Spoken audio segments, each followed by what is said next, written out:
يا اسطى اسكت، ما تفتحش بقك بعد اي ماتش ولا تعمل لقاءات صحفيه عشان تصريحاتك دي هتجننا وربنا. صلاح بيولع المؤتمر الصحفي بعد انتهاء المباراه دلوقتي يا جماعه، وبيقول تصريحات غريبه جدا وهتجننا وهتجيب لنا الكافيه بصراحه يا جماعه.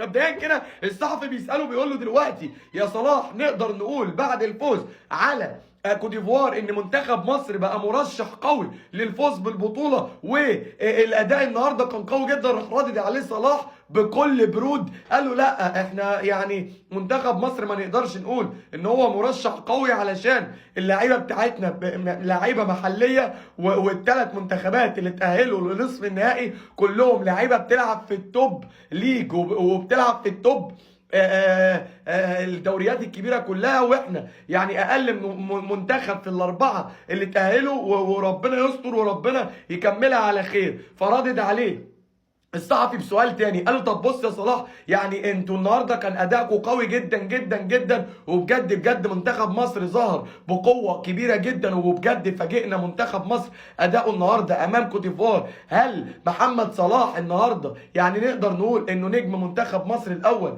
وكمان رجل المباراه؟ النهارده راح رادد عليه صلاح. يعني مش فاهم، انا مش فاهم دماغ صلاح بتبقى فين وهو بيرد على التصريحات بعد المباراه يا جماعه، او على تصريحات اللقاءات الصحفيه بعد المباراه. راح رادد عليه صلاح قال له لا النهارده كل اللعيبه يعني نجوم، وبجد بجد الجايزه دي انا بهديها لامام عاشور، هو اللي احق بيها مني في الماتش النهارده. وامام عاشور عوده حميده من بعد الاصابه انه يعمل الاداء ده النهارده، فانا بالنسبه لي امام عاشور هو رجل المنتخب النهارده، وهو يعني بجد بجد اللي يستاهل جايزه رجل المباراه، وانا بدي الجايزه دي لامام عاشور. فبجد بجد يعني ربنا يستر في اللي جاي، وامامنا السنغال في اللي جاي، وان شاء الله يكون الماتش جامد. فراح ردد عليه الصحفي وقال له دلوقتي مواجهه السنغال اللي جايه نقدر نقول رد الصقر. راح رد عليه صلاح قال له لا احنا بنلعب كل ماتش بماتش، وربنا يعني يستر ونعمل ماتش كويس.